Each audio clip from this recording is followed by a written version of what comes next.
بسم اللہ الرحمن الرحیم۔ سیرت النبی صلی اللہ علیہ وسلم، صفحہ نمبر 60، حصہ اول، تبصرہ۔ سیرت کی ایک اجمالی و سادہ تاریخ تھی۔ اب ہم اس سے مختلف پہلوؤں سے نظر ڈالنا چاہتے ہیں۔ نمبر ایک، سیرت پر اگرچہ آج بھی سینکڑوں تنصیفیں موجود ہیں، لیکن سب کا سلسلہ جا کر صرف 3-4 کتابوں پر مبنی ہوتا ہے۔ سیرت ابن اسحاق، واقدی، ابن سعد، طبری، اس کے علاوہ جو کتابیں ہیں وہ ان سے متاخر ہیں، اور ان میں جو واقعات مذکور ہیں زیادہ تر انہی کتابوں سے لیے گئے ہیں۔ کتب احادیث کا جو ٹکڑا ہے ان سے اس مقام پر بحث نہیں۔ اس بنا پر ہم مذکورہ بالا کتابوں پر زیادہ تفصیل و تدقیق سے نظر ڈالنی چاہیے۔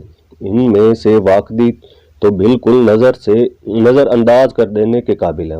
محدثین بالاتفاق لکھتے ہیں کہ وہ خود اپنی جی سے روایتیں گھڑتا ہے، اور حقیقت میں واقدی کی تنصیف خود اس بات کی شہادت ہے کہ ایک جزوی واقعہ کے متعلق جس قسم کی گفتگو و دلچسپ تفصیلیں وہ بیان کرتا ہے، آج کوئی بڑے سے بڑا واقعہ نگار چشم دید واقعات اس طرح قلم بند نہیں کر سکتا۔ واقدی کے سوا باقی اور تینوں مصنفین اعتبار کے قابل ہیں۔ ابن اسحاق کی نسبت اگرچہ امام مالک اور بعض محدثین نے جرح کی ہے، تاہم ان کا یہ رتبہ ہے کہ امام بخاری اپنے رسالہ جز القراءۃ میں ان کی سند سے روایتیں نقل کرتے ہیں اور ان کو صحیح سمجھتے ہیں۔ ابن سعد اور طبری میں کسی کو کلام نہیں، لیکن افسوس ہے کہ ان لوگوں کا مستند ہونا ان کی تنصیفات کے مستند ہونے پر چنداں اثر نہیں ڈالتا۔ یہ لوگ خود شریک واقعہ نہیں، اس لیے جو کچھ بیان کرتے ہیں اور راویوں کے ذریعے سے بیان کرتے ہیں، لیکن ان کے بہت سے روایتیں ضعیف الراویہ اور غیر مستند ہیں۔ اس کے علاوہ ابن اسحاق کی اصلی کتاب ہندوستان میں موجود نہیں۔ ابن ہشام نے ابن اسحاق کی کتاب کو ترتیب اور تہذیب کے بعد جس صورت میں بدل دیا وہی آج موجود ہے، لیکن ابن ہشام نے ابن اسحاق کی کتاب کو زیادہ بقائی کے واسطے سے روایت کیا ہے۔ بقائی اگرچہ رتبے کے شخص ہیں، تاہم محدثین کے اعلیٰ معیار سے فروتر ہیں۔ ابن مدنی امام بخاری کے استاد کہتے ہیں کہ وہ ضعیف ہے اور میں نے اس کو ترک کر دیا۔ ابو حاتم کہتے ہیں وہ استناد کے قابل نہیں۔ نسائی کہتے ہیں وہ ضعیف ہے۔ ابن سعد کی نصف سے زیادہ تر روایتیں واقدی کے ذریعے سے ہیں، اس لیے ان راویوں کا وہی رتبہ ہے جو خود واقدی کی راویوں کا ہے۔ باقی روایتہ میں سے بعض شکہ ہیں اور بعض غیر شکہ۔ طبری کے بڑے بڑے شوائخ روایت مثلاً سلمہ ابرص، ابن سلمہ وغیرہ ضعیف الراوی ہیں۔ اس بنا پر مجموعی حیثیت سے سیرت کا ذخیرہ کتب حدیث کا ہم پلہ نہیں، البتہ ان میں سے تحقیق و تنقید کے معیار پر جو اتر جائے وہ حجت اور اسناد کے قابل ہے۔ سیرت کی کتابوں کی کم پائی کی بڑی وجہ یہ ہے کہ تحقیق و تنقید کی ضرورت احادیث احکام کے ساتھ مخصوص کر دی گئی، یعنی وہ روایت تنقید کی زیادہ محتاج ہے جن سے شرعی احکام ثابت ہوتے ہیں۔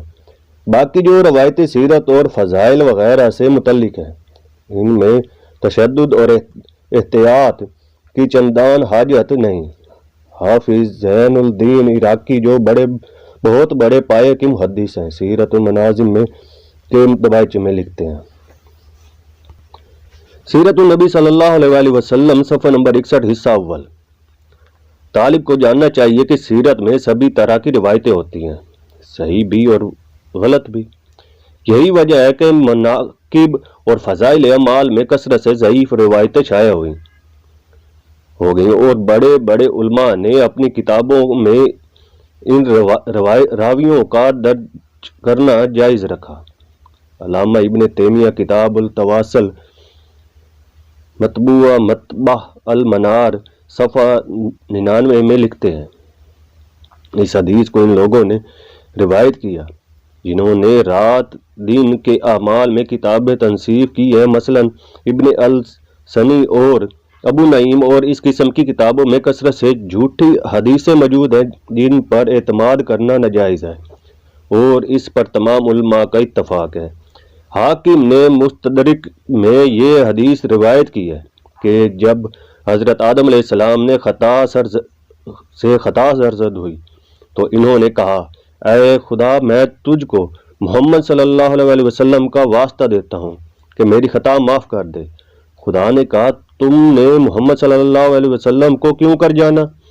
حضرت آدم علیہ السلام نے کہا، میں نے سر اٹھا کر عرش کے پائے پر نظر ڈالی تو یہ الفاظ لکھے ہوئے دیکھے، لا الہ الا اللہ محمد الرسول اللہ۔ اس سے میں نے قیاس کیا کہ تو نے اس نام کے ساتھ جس شخص کا نام ملایا وہ ضرور تجھ کو محبوب ترین خلق ہوگا۔ خدا نے کہا، آدم، تم نے سچ کہا، اور محمد صلی اللہ علیہ وسلم نہ ہوتے تو میں تم کو پیدا بھی نہ کرتا۔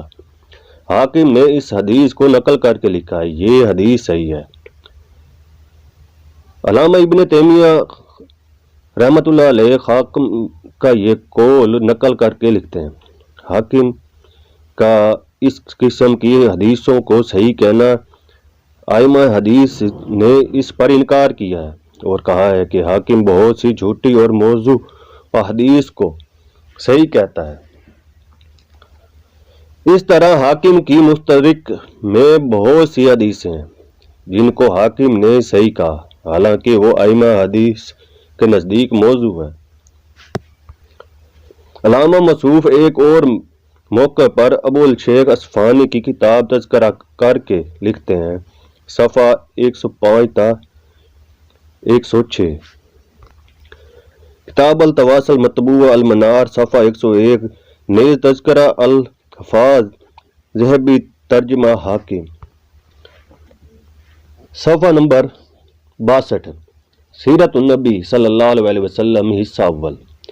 اور اس میں بہت سی حدیثیں ہیں جو قوی ہیں اور حسن ہیں، اور بہت سی ضعیف اور موضوع اور محمل ہیں، اور اس طرح وہ حدیثیں جو خثیمہ بن سلمان صحابہ رضی اللہ تعالیٰ عنہ کے فضائل میں روایت کرتے ہیں، اور وہ حدیثیں جو ابو نعیم اصفہانی نے ایک مستقل کتاب میں خلفاء کے فضائل میں روایت کی ہیں، اور حلیتہ اولیاء کے اول میں، اور اس طرح کی وہ روایتیں جو ابو بکر خطیب اور ابو الفضل اور ابو موسیٰ مدنی اور ابن عسکر اور حافظ عبد الغنی وغیرہ اور ان کے پائے کے لوگ روایت کرتے ہیں۔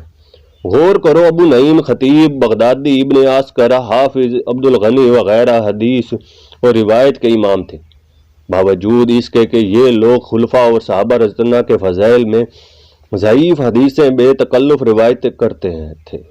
اس کی وجہ یہی تھی کہ یہ خیال عام طور پر پھیل گیا تھا کہ صرف حلال و حرام کی حدیثوں میں احتیاط و تشدد کی ضرورت ہے، ان کے سوا اور روایتوں کے میں سلسلہ صدر نقل کر دینا کافی ہے، تنقید اور تحقیق کی ضرورت نہیں۔ موضوعات ملاک علی کاری میں لکھا ہے کہ بغداد میں ایک واعظ نے یہ حدیث بیان کی کہ قیامت میں خدا حضرت صلی اللہ علیہ وسلم کو اپنے عرش پر بٹھائے گا۔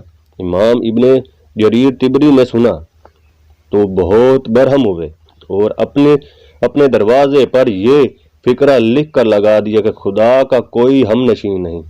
اس پر بغداد کے عوام شخص برافروختہ ہوئے اور امام مصوف کے گھر پر اس قدر پتھر برسائے کہ دیواریں ڈھک گئیں۔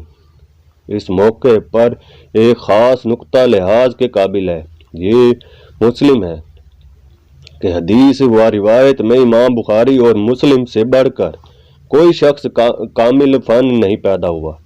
رسول اللہ صلی اللہ علیہ وسلم کے ساتھ ان کو جو عقیدت اور خلوص اور شائستگی تھی، اس کے لحاظ سے بھی وہ تمام محدثین پر ممتاز تھے، باوجود اس کے فضائل و مناقب کے مطابق جس قسم کی مبالغہ آمیز روایتیں بہقی، ابو نعیم، بزر، طبرانی وغیرہ میں پائی جاتی ہیں، بخاری اور مسلم میں اس کا پتہ نہیں لگتا، بلکہ اس قسم کی حدیثیں جو نسائی، ابن ماجہ، ترمذی وغیرہ میں پائی جاتی ہیں، صحیحین میں وہ بھی مذکور نہیں۔ اس سے ثابت ہوتا ہے کہ جس قدر تحقیق و تنقید کا درجہ بڑھتا جاتا ہے، مبالغہ آمیز روایتیں گھٹتی جاتی ہیں۔ مثلا یہ روایت کہ جب حضرت صلی اللہ علیہ وآلہ وسلم عالم وجود میں آئے تو ایوان کسریٰ کے 14 کنکرے گر پڑے، آتش فارش بجھ گئی، بحریہ تبریہ خشک ہو گیا۔ بہقی، ابو نعیم، خرطائی، ابن عسکر اور ابن جریر نے روایت کی ہے، لیکن صحیح بخاری اور صحیح مسلم بلکہ سیاہ ستہ کی کسی کتاب میں اس کا پتہ نہیں۔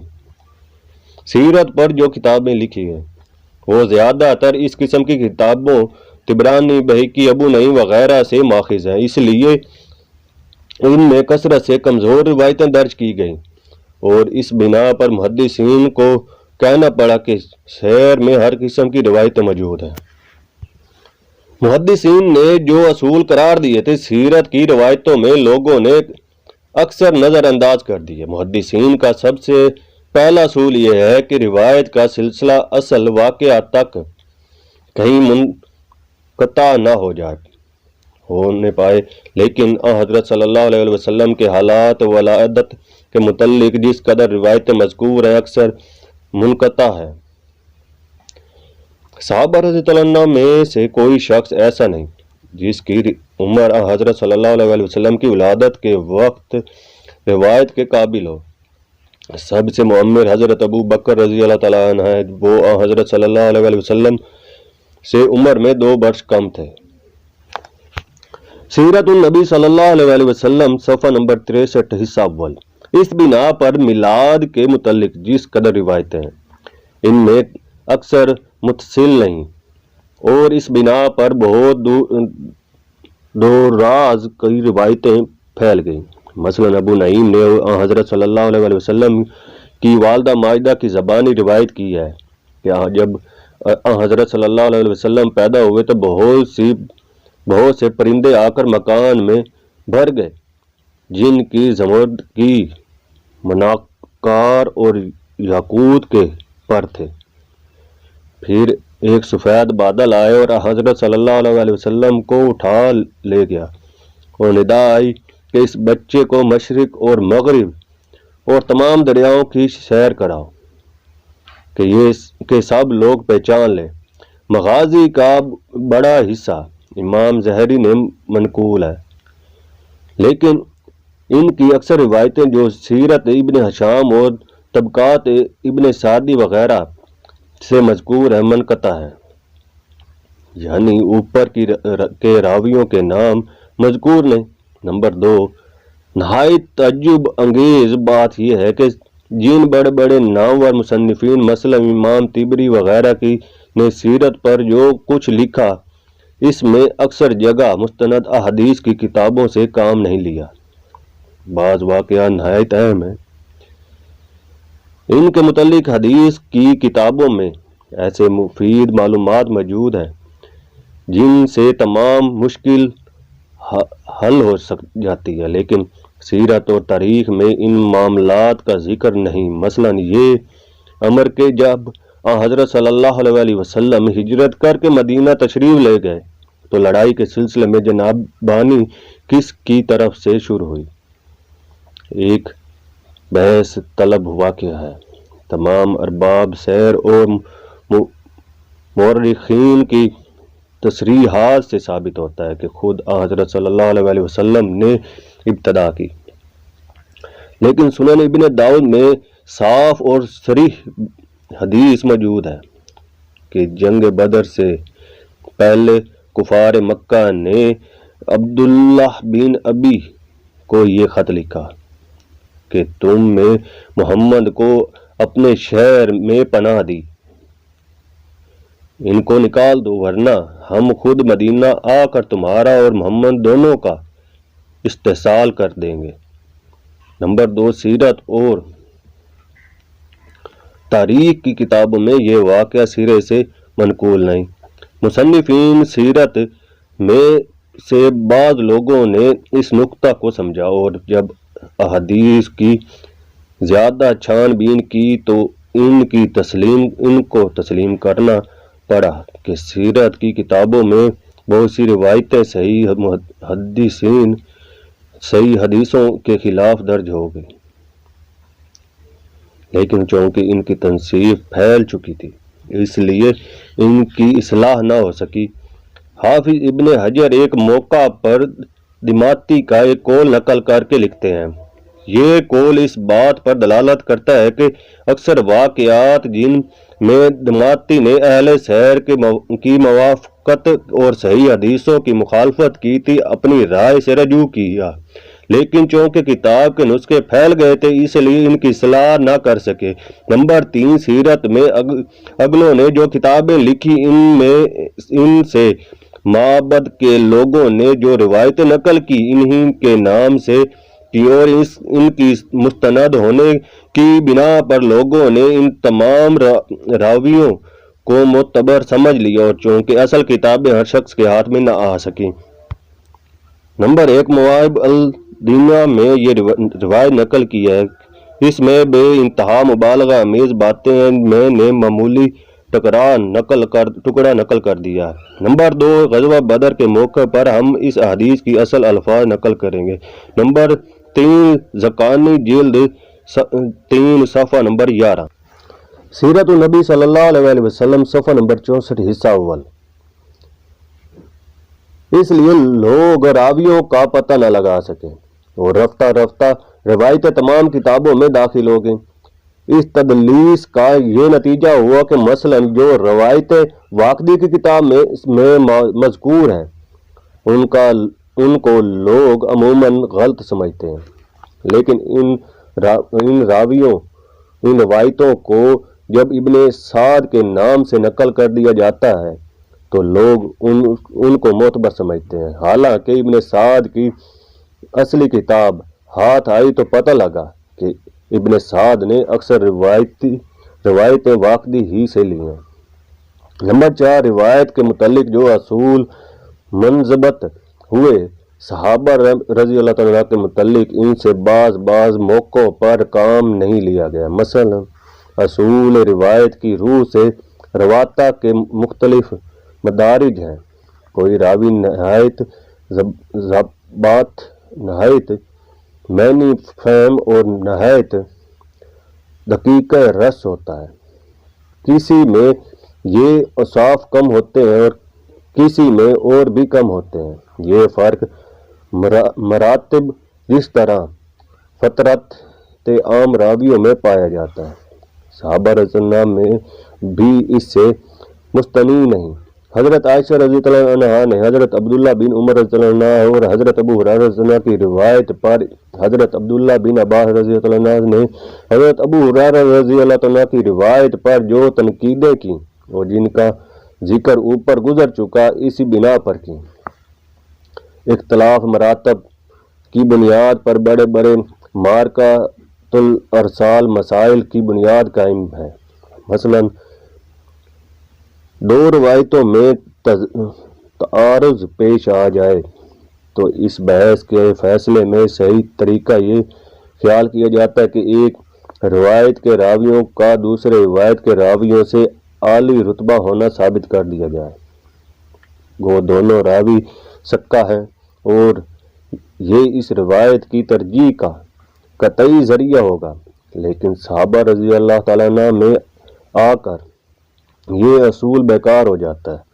فرض کرو ایک روایت میں حضرت عمر رضی اللہ عنہ سے مروی ہے اور دوسری کسی بدوی عرب سے مروی ہے جس نے عمر بھر میں صرف ایک دفعہ اتفاقاً حضرت صلی اللہ علیہ وسلم کو دیکھ لیا تھا، تو اب دونوں روایتوں کا رتبہ برابر ہو جاتا ہے۔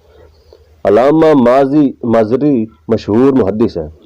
علامہ ندوی شرح صحیح مسلم میں اکثر ان سے استناد کرتے ہیں۔ انہوں نے اس سے تمیم کی مختلف تمیم کی مخالفت کی تھی۔ چنانچہ حافظ ابن حجر نے اصباح کے دبائچہ صفحہ نمبر 10-11 میں ان کا یہ قول نقل کیا تھا۔ یہ منقولہ کہ صحابہ سب عادل ہیں، ہم ان سے ہر ایسے شخص کی مراد نہیں لیتے جس نے حضرت صلی اللہ علیہ وسلم کو اتفاقاً دیکھ لیا یا حضرت صلی اللہ علیہ وسلم سے کسی غرض کے لیے ملا اور پھر فوراً واپس چلا گیا، بلکہ ہم ان لوگوں کو مراد لیتے ہیں جو حضرت صلی اللہ علیہ وسلم کی خدمت میں باالتزام رہے اور آپ کی اعانت و مدد کی اور اس نور کی پیروی کی جو حضرت صلی اللہ علیہ وسلم پر نازل ہوا، یہی لوگ کامیاب ہیں۔ لیکن محدثین نے مازری کہ اس قول پر عام مخالفت کی۔ علامہ مازری نے بے شبہ یہ غلطی کی کہ عدالت کے وصف کو مطلقات مقربین صحابہ رضوان سے مخصوص کر دیا۔ اس بنا پر محدثین کی مخالفت ان سے بے جا نہیں، لیکن اس میں کیا شبہ ہو سکتا ہے کہ حضرت ابو بکر رضی اللہ تعالیٰ عنہ و عمر رضی اللہ تعالیٰ عنہ و علی رضی اللہ تعالیٰ عنہ کی روایتیں ایک عام بدوی کی روایت کے برابر نہیں ہو سکتی۔ خصوصاً ان روایتوں کے متعلق یہ فرق ضروری ملحوظ رکھنا چاہیے جو فقہی مسائل یا دقیق مطالب سے تعلق رکھتے ہیں۔ نمبر 5، ارباب سیرہ اکثر واقعات کے اسباب و علل سے بحث نہیں کرتے یا ان کی تلاش و تحقیق کی طرف متوجہ ہوتے ہیں، اگرچہ اس میں شبہ نہیں کہ اس باب میں یورپ کا طریقہ نہایت غیر معتدل ہے۔ یورپین مورخ ہر واقعہ کی علت تلاش کرتا ہے۔ سیرت النبی صلی اللہ علیہ وسلم صفحہ نمبر 65 حصہ اول، اور نہایت دور دراز قیاسات اور احتمالات سے سلسلہ معلومات پیدا کرتا ہے۔ اس میں بہت کچھ ہے، اس کی خود غرضی اور خاص متمح نظر کو دخل ہوتا ہے۔ وہ اپنے مقصد کو ایک محور بنا لیتا ہے، تمام واقعات اسی کے گرد گردش کرتے ہیں۔ مخالف اس کے سلامی مورخ نہایت سچائی اور انصاف اور خالص بے طرفداری سے واقعات کو ڈھونڈتا ہے۔ اس کو اس سے کچھ غرض نہیں ہوتی کہ واقعات کا اثر اس کے مذہب پر، معتقدات پر اور تاریخ پر کیا پڑے گا۔ اس کا قبلہ مقصد صرف واقعیت ہوتی ہے، وہ اس پر اپنے معتقدات اور قومیت کو بھی قربان کر دیتا ہے، لیکن اس میں حد سے زیادہ تفریط ہو گئی۔ اس بات سے بچنے کے لیے کہ واقعات رائے سے مخلوط نہ ہو جائیں، وہ پاس کی ظاہری اسباب پر بھی نظر نہیں ڈالتا اور ہر واقعہ کو خشک اور ادھورا چھوڑ دیتا ہے۔ مثلاً اکثر لڑائیوں کو اس طرح شروع کرتے ہیں کہ حضرت صلی اللہ علیہ وسلم نے فلاں قبیلہ پر فلاں وقت فوجیں بھیجی، لیکن اس کے اسباب کا ذکر متعلق نہیں کرتے، جس سے عام ناظرین پر یہ اثر پڑتا ہے کہ کفار پر حملہ کرنے اور ان کو تباہ و برباد کرنے کے لیے کسی سبب اور وجہ کی ضرورت نہیں، صرف یہ عام وجہ کافی ہے کہ وہ کافر ہے۔ اسی سے مخالفین نے یہ استدلال کرتے ہیں کہ اسلام تلوار سے پھیلا ہے، حالانکہ زیادہ چھان بین سے ثابت ہوتا ہے کہ جن قبائل پر فوجیں گئیں وہ پہلے سے آمادہ جنگ اور مسلمانوں پر حملے کی تیاریاں کر چکے تھے۔ نمبر 2، یہ لحاظ رکھنا ضرور ہے کہ واقعہ کی نوعیت کے بدلے سے شہادت اور روایت کی حیثیت کہاں تک بدل جاتی ہے۔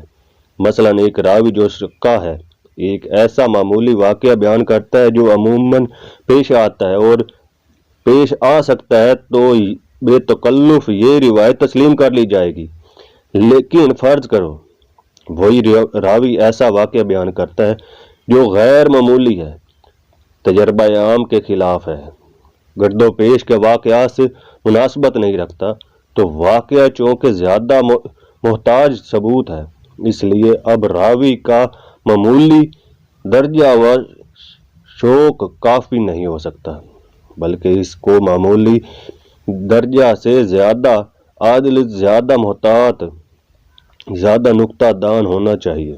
مثلا ایک بحث یہ ہے کہ روایت کرنے کے لیے کسی عمر کی قید یا نہیں۔ اکثر محدثین کا مذہب ہے کہ 5 برس کا لڑکا حدیث کی روایت کر سکتا ہے، یا مثلا اگر کسی صحابی نے 5 برس کی عمر میں حضرت صلی اللہ علیہ وسلم کے کسی قول یا فعل کی روایت کی تو قابل اعتبار ہوگی۔ محدثین کا اس پر استدلال ہے کہ محمود بن الربیع رضی اللہ عنہ ایک صحابی تھے۔ حضرت صلی اللہ علیہ وسلم کی وفات فرمانے کے وقت وہ 5 برس کے بچے تھے۔ حضرت صلی اللہ علیہ وسلم نے ایک دفعہ اظہار محبت کے طور پر ان کے منہ پر کلی کا پانی ڈال دیا تھا۔ اس واقعہ کو انہوں نے جوان ہو کر لوگوں سے بیان کیا اور سب سے نے یہ روایت قبول کی۔ اس سے ثابت ہوا کہ 5 برس کی عمر کی روایت قبول ہو سکتی ہے۔ یہ پوری بحث فتح المغیث صفحہ 166 تا 168 میں ہے۔ اس کے برخلاف بعض محدثین کی رائے ہے کہ کم سن کی روایت قابل حجت نہیں، فتح المغیث میں ہے۔ سیرت النبی صلی اللہ علیہ وسلم صفحہ نمبر 66 حصہ اول۔ لیکن ایک جماعت یہاں قبول روایت سے منع کرتی ہے، خصوصاً بچوں کی روایت کے مسئلے میں۔ بلوغ سے پہلے جو روایت کسی بچے نے سنی ہو، اس کو وہ قبول نہیں کرتے۔ شافعی کی یہی رائے ہے۔ اس طرح عبداللہ بن مبارک بھی بچے کی حدیث روایت کرنے میں توقف کرتے ہیں، لیکن اثبات و نفی دونوں پہلو بحث طلب ہیں۔ بے شبہ 5 برس کا بچہ اگر یہ واقعہ بیان کرے کہ میں فلاں شخص کو دیکھا تھا، اس کے سر پر بال تھے، یا وہ بوڑھا تھا، یا اس نے مجھ کو گودیوں میں کھلایا تھا، تو اس روایت میں شبہ کرنے کی وجہ نہیں ہے۔ لیکن فرض کر دو وہی بچہ یہ بیان کرتا ہے کہ فلاں شخص نے فقہ کا یہ دقیق مسئلہ بتایا تھا، تو شبہ ہوگا کہ بچے نے صحیح طور پر مسئلے کو سمجھا بھی تھا یا نہیں۔ فقہ نے اس نقطہ کو ملحوظ رکھا تھا۔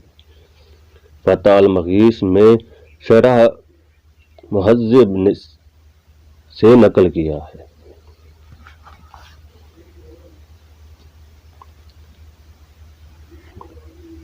یا بدتمیز لڑکے کی روایت ان واقعات کے متعلق جو لکھنے سے تعلق رکھتے ہیں منقول ہے، لیکن جو باتیں نقلیات میں نقل ہیں، مثلا فتاوی یا حدیث کی روایت، ان میں ان کی روایت منقول نہیں۔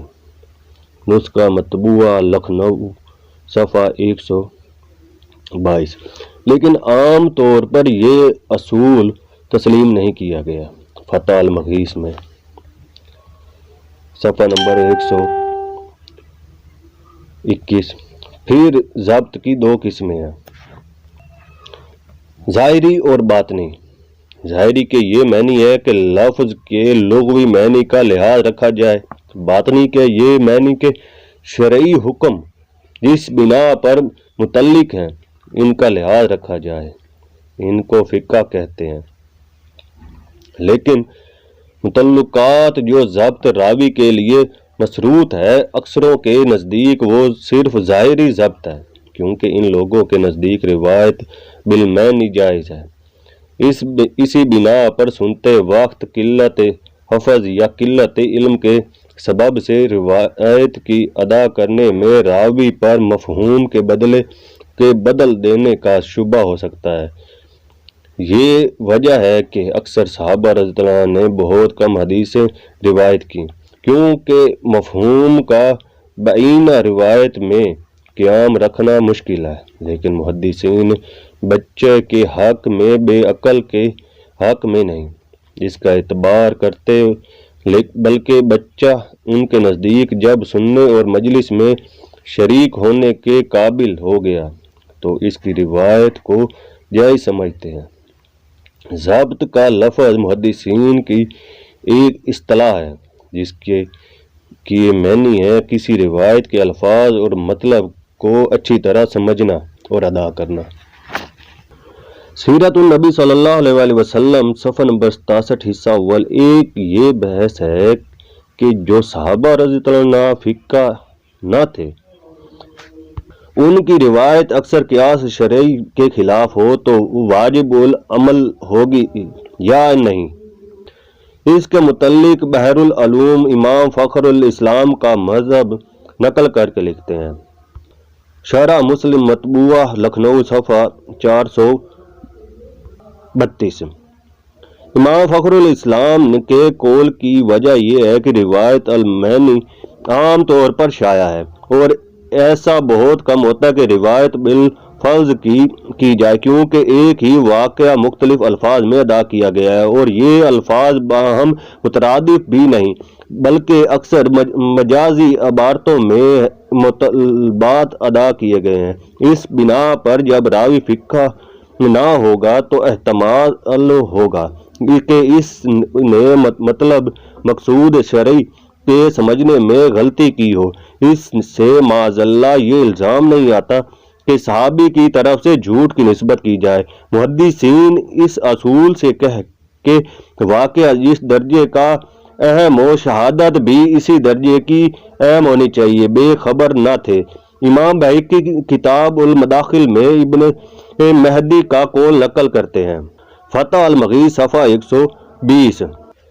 جب ہم حضرت صلی اللہ علیہ وسلم سے حلال و حرام اور احکام کے متعلق حدیث روایت کرتے ہیں تو سند میں نہایت تشدد کرتے ہیں اور راویوں کو پرکھ لیتے ہیں، لیکن جب فضائل اور ثواب و عقاب کے حدیثیں آتی ہیں تو ہم سندوں میں سہل انگاری کرتے اور راویوں کے متعلق چشم پوشی کرتے ہیں۔ امام احمد بن حنبل کا قول ہے، فتح المغیث صفحہ نمبر 120۔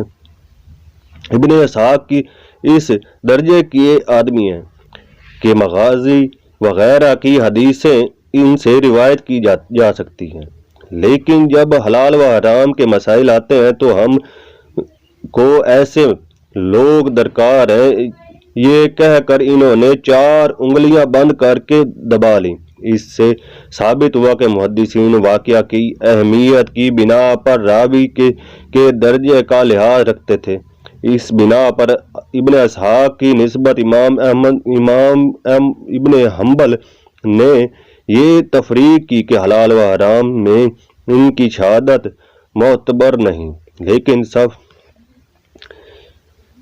یہ وہی اصول ہے کہ جس درجے کا واقعہ ہوا اسی درجے کی شہادت ہونی چاہیے، اور یہ کہ واقعہ بدلنے سے شہادت کی اہمیت بدل جاتی ہے، لیکن واقعہ کی اہمیت احکام فقہ کے ساتھ مخصوص نہیں ہے۔ سیرت النبی صلی اللہ علیہ وآلہ وسلم صفحہ نمبر 68 حصہ اول۔ نوعیت واقعہ کی اہمیت کا خیال فقہائے حنفیہ سے نے ملحوظ رکھا، اسی بنا پر ان کا مذہب ہے کہ جو روایت قیاس کے خلاف ہو اس کی نسبت یہ دیکھنا چاہیے کہ راوی فقہ اور مجدد بھی ہے یا نہیں، مینار میں ہے۔ نور الانوار صفحہ 74 تا 177۔ راوی اگر تفقہ اور اجتہاد میں مشہور ہے، جیسے کہ خلفائے راشدین رضی اللہ عنہ یا عبداللہ رضی اللہ عنہ تھے، تو ان کی حدیث حجت ہوگی اور ان کے مقابلہ میں قیاس چھوڑ دیا جائے گا، بالخلاف امام مالک کے اور اگر راوی سکہ اور عادل ہے لیکن فقہ نہیں، جیسا کہ حضرت انس رضی اللہ اور حضرت ابو ہریرہ رضی اللہ عنہ ہے، تو اگر وہ روایت قیاس کے موافق ہوگی تو اس پر عمل ہوگا، ورنہ قیاس کے بغیر ضرورت ترک نہ کی جائے گا۔ حضرت ابو ہریرہ رضی اللہ عنہ کی مثال اگرچہ قابل بحث ہے، حضرت ابو ہریرہ رضی اللہ عنہ کی مثال اگرچہ قابل بحث ہے، کیونکہ اکثر علماء کے نزدیک حضرت ابو ہریرہ رضی اللہ عنہ فقیہ اور مجتہد تھے، لیکن یہ جزئی بحث ہے کیوں گفتگو اصل مسئلہ میں ہے۔ نمبر 7 سب سے اہم اور سب سے زیادہ قابل بحث یہ بات ہے کہ راوی جو واقعہ بیان کرتا ہے اس میں کس قدر حصہ اصل واقعہ ہے اور کس قدر راوی کا قیاس ہے۔ تفحص اور استقراء سے بعض جگہ یہ نظر آتا ہے کہ راوی جس چیز کو واقعہ کی حیثیت سے بیان کرتا ہے وہ اس کا قیاس ہے، واقعہ نہیں۔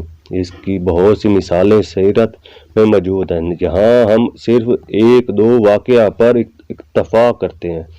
حضرت صلی اللہ علیہ وسلم جب ازواج مطہرات رضی اللہ عنہ سے ناراض ہو کر تنہا نشین ہو گئے تھے تو یہ مشہور ہوا کہ حضرت صلی اللہ علیہ وسلم نے ازواج کو طلاق دے دی۔ حضرت عمر رضی اللہ عنہ نے یہ خبر سنی تو مسجد نبوی میں آئے، یہاں لوگ کہہ رہے تھے کہ حضرت صلی اللہ علیہ وسلم نے ازواج کو طلاق دے دی۔ حضرت عمر رضی اللہ عنہ نے خود رسول اللہ صلی اللہ علیہ وسلم خدمت میں حاضر ہو کر دریافت کیا تو آپ نے فرمایا کہ نہیں، میں نے طلاق نہیں دی۔ یہ حدیث بخاری میں کئی جگہ با اختلاف الفاظ مذکور ہے۔ کتاب النکاح میں جو روایت ہے اس کی شرح میں حافظ ابن حجر لکھتے ہیں، صحیح مسلم باب فی الایالہ، سیرت النبی صلی اللہ علیہ وسلم، صفحہ نمبر 69 حصہ اول۔ جو خبریں شائع ہو جاتی ہیں وہ ان کے راوی کثرت سے ہوں، لیکن اگر ان خبروں کی بنیاد امر حسی یعنی مشاہدہ یا استماع نہ ہو تو اس کا سچا ہونا ضروری نہیں۔ چنانچہ انصاری نے اور ان صحابہ رضی اللہ عنہ نے جن کو حضرت عمر رضی اللہ عنہ نے ممبر کے پاس دیکھا تھا، طلاق کا جو یقین کر لیا وہ یوں ہوا ہوگا کہ کسی شخص نے حضرت صلی اللہ علیہ وسلم کو دیکھا کہ آپ نے ازواج مطہرات سے علیحدگی اختیار کر لیا ہے، اور چونکہ حضرت صلی اللہ علیہ وسلم کی یہ عادت نہ تھی اس لیے اس نے یہ قیاس کیا کہ حضرت صلی اللہ علیہ وسلم نے طلاق دے دی۔ اس نے یہ خبر پھیلا دی اور لوگ ایک دوسرے سے اس کو بیان کرنے لگے، اور قیاس یہ ہے کہ اول جس شخص نے یہ خبر پھیلائی وہ منافق ہوگا۔ فتح الباری شرح البخاری طبع اول مصر جلد صفحہ نمبر 257 جلد 9۔ غور کرو، مسجد نبوی میں تمام صحابہ رضی اللہ عنہ جمع ہیں اور سب بیان کر رہے ہیں کہ حضرت صلی اللہ علیہ وسلم نے طلاق دے دی۔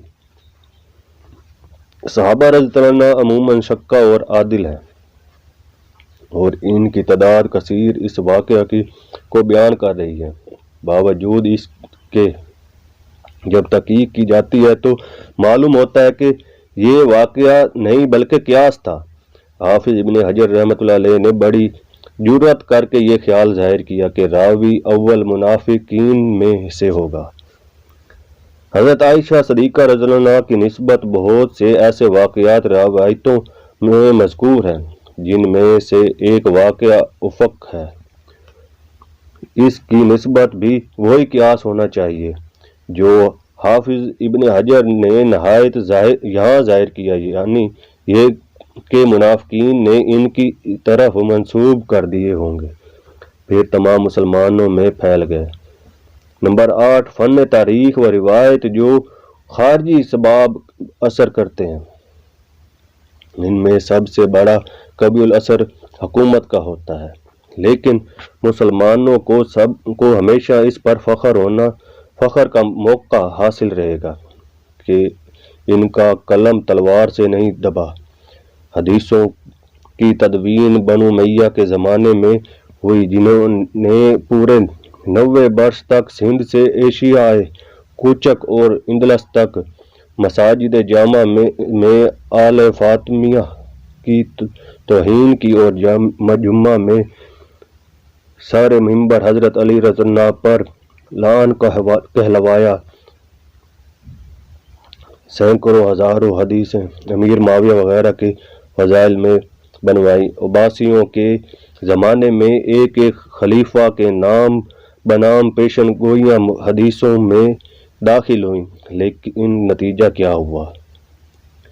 عین اسی زمانے میں محدثین نے اعلانیہ منادی کر دی کہ یہ سب جھوٹی روایتیں ہیں۔ آج حدیث کا فن اس خوش و خشاک سے پاک ہے، اور بنو امیہ اور عباس جو ذل اللہ اور جانشین پیغمبر تھے،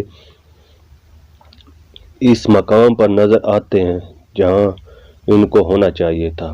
ایک دفعہ ایک شاعر نے مامون اور رشید کے دربار میں قصیدہ پڑھ کر، امیر المومنین، اگر تو حضرت صلی اللہ علیہ وسلم کے انتقال کے وقت موجود ہوتا تو خلافت کا جھگڑا سرے سے نہ پیدا ہوتا، دونوں فریق تیرے ہاتھ پر بیعت کر لیتے۔ وہیں سر دربار ایک شخص نے اٹھ کر کہا، تو جھوٹ کہتا ہے۔ امیر المومنین کا باپ حضرت عباس رضی اللہ عنہ جو عباسیوں کے مورث اعلیٰ ہیں وہاں موجود تھا۔ اس کو کس نے پوچھا تھا؟ مامون اور رشید کو بھی اس گستاخانہ لیکن سچ جواب کی تحسین کرنی پڑی، تاہم یہ عالمگیر مؤثر بالکل بے اثر نہیں رہ سکتا، اس لیے مغازی میں اس کے نشانات پائے جاتے ہیں۔ تاریخ نگاری کا قدیم طریقہ یہ تھا کہ فتوحات اور زمیہ کارناموں کو نہایت تفصیل سے لکھتے ہیں۔ ملکی نظم و نسق اور تمدن و مشارت کے واقعات یا تو بالکل قلم انداز کر جاتے ہیں یا اس طرح پرکندہ اور بے اثر لکھتے ہیں، اور ان پر نگاہ نہیں پڑتی تھی۔ اسلام جب تالیف و تنصیف کی ابتدا ہوتی ہے تو اسلام میں جب تالیف و تنصیف کی ابتدا ہوئی تو یہی نمونے پیش نظر تھے۔ اس کا پہلا نتیجہ یہ تھا کہ سیرت کا نام مغازی رکھا گیا، جس طرح سیرت النبی صلی اللہ علیہ وسلم صفحہ نمبر 70 حصہ اول۔ جس طرح سلاطین کی تاریخی جنگ نامہ شاہ نامہ کے نام سے لکھی جاتی ہے، چنانچہ سیرت کی ابتدائی تنصیف مثلاً سیرت موسیٰ بن عقبہ اور سیرت ابن اسحاق مغازی ہی کے نام سے مشہور ہے۔ ان کتابوں کی ترتیب یہ ہے کہ سلاطین کی تاریخ کی طرح سنین کے عنوان بناتے ہیں اور اس ترتیب سے حالات لکھتے ہیں کہ یہ حالات تمام تر جنگی مارکہ ہوتے ہیں، اور غزوات ہی کے عنوان سے داستانیں شروع کی جاتی ہیں۔ یہ طریقہ اگرچہ سلطنت و واقعات کی تاریخ کے لیے بھی صحیح نہ تھا، لیکن نبوت کی سوانح نگاری کے لیے تو نامزو ہے۔ پیغمبر کو ناگزیر طور پر جنگی واقعات پیش آتے ہیں۔ اس خاص حالت میں وہ ظاہر ایک فاتح یا سپہ سالار کے رنگ میں نظر آتے ہیں، لیکن یہ پیغمبر کی اصلی صورت نہیں۔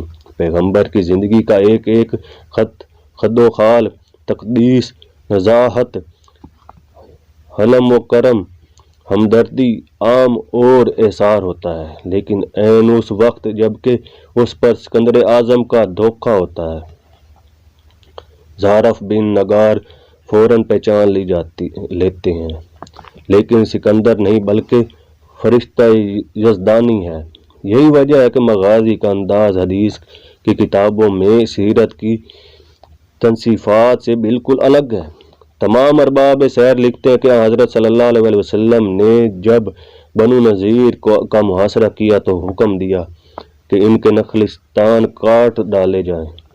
قرآن مجید میں بھی ان کا اجمالی ذکر ہے۔ ارباب سیر یہ بھی لکھتے ہیں کہ یہودیوں نے اس حکم کی نسبت یہ اعتراض کیا کہ یہ انصاف اور انسانیت کا ایک خلاف ہے، لیکن مورخین یہ اعتراض نقل کر کے اس کا جواب نہیں دیتے اور یوں ہی گزر جاتے ہیں۔